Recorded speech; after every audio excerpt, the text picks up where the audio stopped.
Hello friends, welcome to S Y academy. इस video में दोस्तों हम बात करेंगे माइक्रो प्रोसेसर की स्पेसिफिकेशंस के बारे में। तो जब सबसे पहले तो ये टेबल देख लेते हैं दोस्तों, काफी इंपॉर्टेंट है, जनरेशंस ऑफ माइक्रो प्रोसेसर। इसमें बाकी जो लाइंस है मैं धीरे धीरे पढ़ाऊंगा। First, second, third, fourth, fifth generation, 5 generation दे रखी है। जनरेशन का मतलब दोस्तों हमेशा ये होता है कि इम्प्रूवमेंट फ्रॉम प्रीवियस। मतलब सेकंड जो है वो फर्स्ट से इम्प्रूव्ड है, थर्ड जो है सेकंड से इम्प्रूव्ड है। ऐसे ही दोस्तों आजकल आपने सुना होगा 5G आ रहा है, 4G आ चुका है ना। 5G जो है वो 4G से इम्प्रूव्ड है, डाउनलोड स्पीड ज्यादा है, अपलोड स्पीड ज्यादा है, राइट। तो इसी को कॉन्सेप्ट को जनरेशंस बोलते हैं। और आप अगर देखें फर्स्ट जनरेशन 1971 के अराउंड 73 आया, और आप देखो तो फिफ्थ जनरेशन 1995 से अभी तक चल रहा है। एंड माइक्रो प्रोसेसर आपको याद होना चाहिए कि 1970s में ही पहली बार आए थे। उसके बाद ये आपने L S I V L S I V L S I S L S I already हमने डिस्कस करा हुआ है। मैं आपसे क्या रिक्वेस्ट करूंगा, कमेंट सेक्शन में लिखिए कि इनका फुल फॉर्म क्या है, ठीक है, राइट। एरा चिप टाइप हमने देखा हुआ है पहले, या मेरे लेक्चर्स आप पहले देखिए, तो इसकी फुल फॉर्म आप कमेंट सेक्शन में देखिए। बाकी word size, maximum memory, clock speed, cores, examples अभी हम दोस्तों देखते जाएंगे, राइट। तो microprocessors are classified on the basis of different features which include chip type, word size, memory size, clock speed etcetera. These features are briefly explained below. सबसे पहले देख लेते हैं वर्ड साइज क्या है। Word size is the maximum number of bits that a micro processor can process at a time. तो कितने bits को एक माइक्रो प्रोसेसर, मतलब आपका प्रोसेसर प्रोसेस कर सकता है, उसी को कहते हैं वर्ड साइज, राइट। तो आप यहाँ पे देखें तो 4 से 8 बिट, मतलब ऐसे नंबर ही। अगर आप यहाँ पे ऐसे नंबर दे दो कुछ, मतलब यहाँ पे 5 नंबर है, यहाँ पे 4 नंबर है, तो ये 5 नंबर को ही प्रोसेस नहीं कर सकता था फर्स्ट जनरेशन वाला।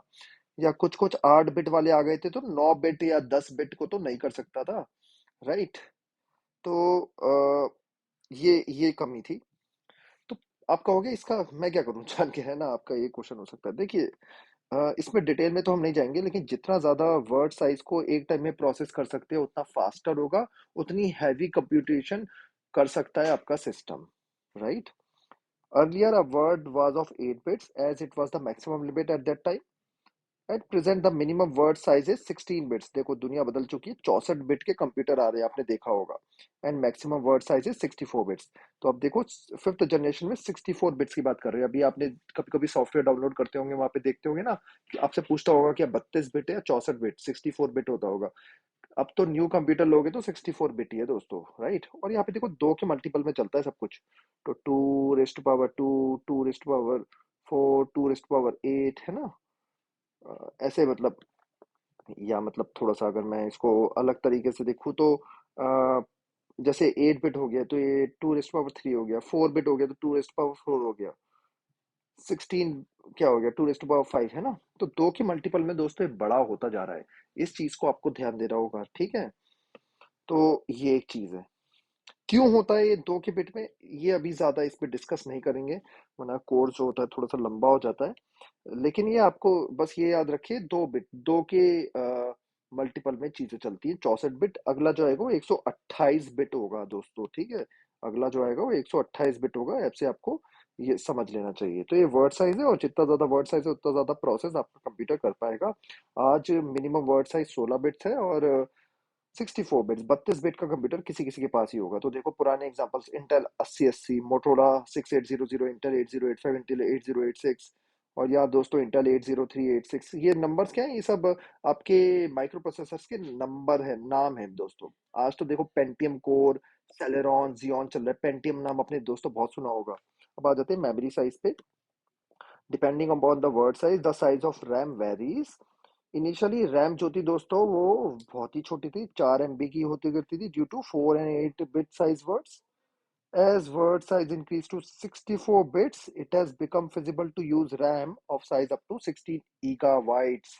एक और क्वेश्चन आ गया मेरे कमेंट सेक्शन में, जो आपको पहले ही पढ़ा चुका हूँ। गीगाबाइट्स को मेगाबाइट से कंपेयर करके बताओ। एक्साबाइट्स, ईगा नहीं, एक्साबाइट्स को कितना मेगाबाइट के बराबर होता है, मेगाबाइट के एमबी के बराबर होता है, ये आप कमेंट सेक्शन में लिखिए। EB, 1 EB is how many MB, ये आपका क्वेश्चन है कमेंट सेक्शन में। तो दोस्तों आजकल हमारे रैम तो वैसे 16 GB तक देखे होंगे, 32 GB तक देखे होंगे, लेकिन पॉसिबिलिटी दोस्तों क्या है, 16 एक्साबाइट्स तक हो सकते हैं।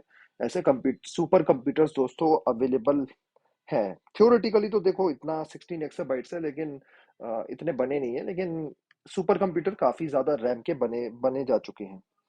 तो एक एक्टिविटी दे रखी है, maximum memory size of microprocessors of different generations are given in table 1.2, represent each of the memory size in terms of power of 2।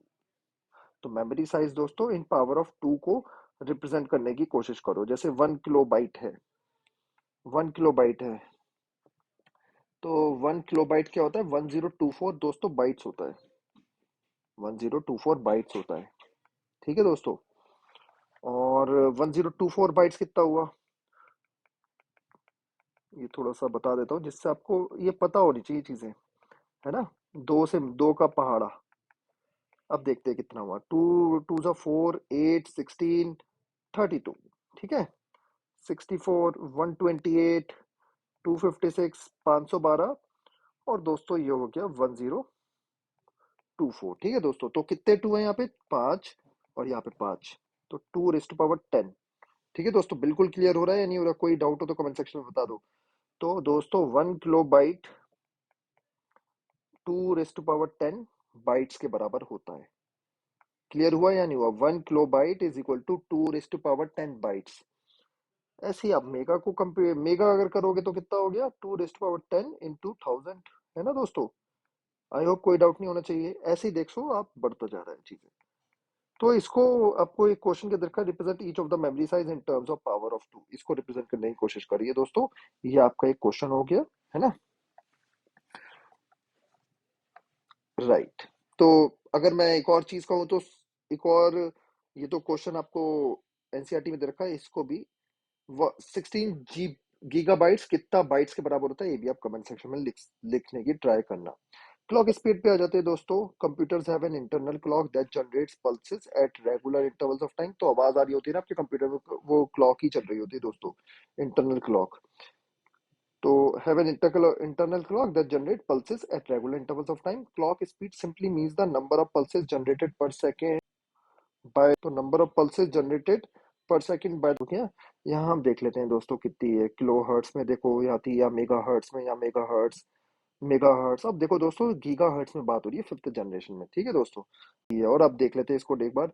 तो देखो दोस्तों पहले सिंगल कोर ही हुआ करते थे, लेकिन 5th जनरेशन से मल्टी कोर की बात आना शुरू हो गई है, क्योंकि हमारे जो चीजें एडवांस्ड हो गई है, सेल एसआई हो गया है, 64 बिट हो गया है, रैम भी बढ़ गई है, कैपेबल है, मेमोरी भी है हमारे पास दोस्तों हैंडल करने की।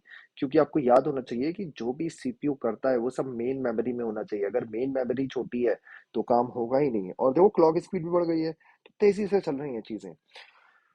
तो फ्रेंड दैट्स ऑल। एक चीज या सिंगल कोर है, फिर डुअल कोर है, फिर बहुत सारे कोर्स हैं। Thank you and take care.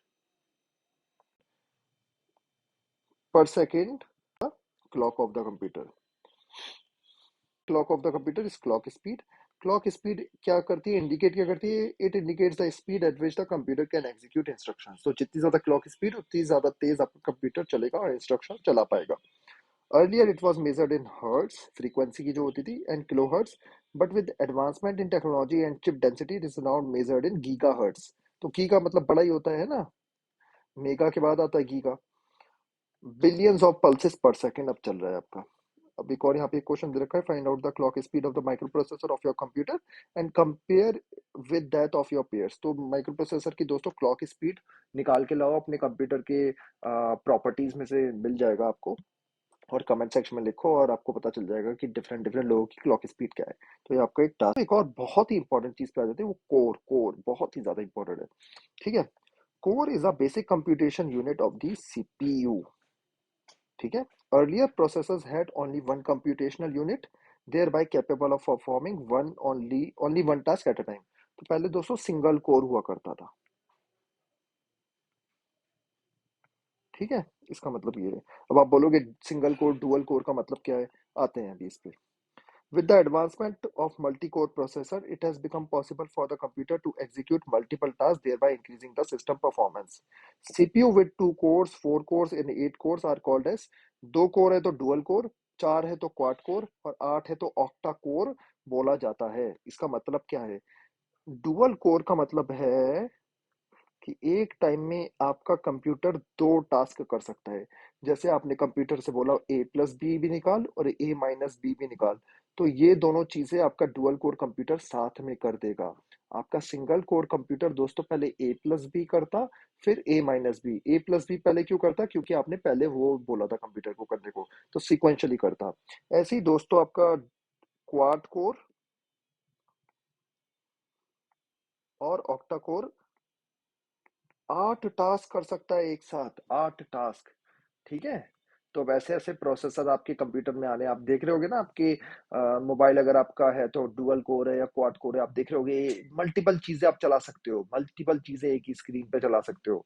Right, वो उसका रीजन, इसको डिस्ट्रीब्यूटेड सिस्टम काइंड ऑफ कहते हैं। डिस्ट्रीब्यूटेड सिस्टम की आपका मल्टी कोर है और मल्टी टास्किंग हो रही है दोस्तों, मल्टी टास्किंग है ना, इससे चीजें बहुत ज्यादा एडवांस्ड हो गई हैं। तो आई होप ये चीज आपको समझ में आ गई होगी, कोर जो भी वर्ड आएगा वो भी आपको क्लियर हो गया होगा। याद रखना, अगेन जनरली आप देखते होगे कि 3 कोर 5 कोर नहीं होते, डुअल कोर, क्वाड कोर और ऑक्टा कोर, हमेशा टू की मल्टीपल में बातें चलती है कंप्यूटर पे, ये आपको याद रखना चाहिए दोस्तों। ठीक है, क्योंकि बिट्स की टर्म में बाइनरी सिस्टम है ना, इसका अगर सिंपल रीजन पूछो, वैसे तो डिटेल में कभी और जाएंगे, लेकिन एक रीजन अगर आप मेरे से पूछो तो हमारा कंप्यूटर जो है वो बाइनरी फॉर्मेट फॉलो करता है, इसलिए सब कुछ टू के मल्टीपल में होता है इन दी एंड। एक रीजन जो है, एक रीजन जो है ना, कोर में जब जाओगे बेस रीजन में, तो वो ये है फ्रेंड।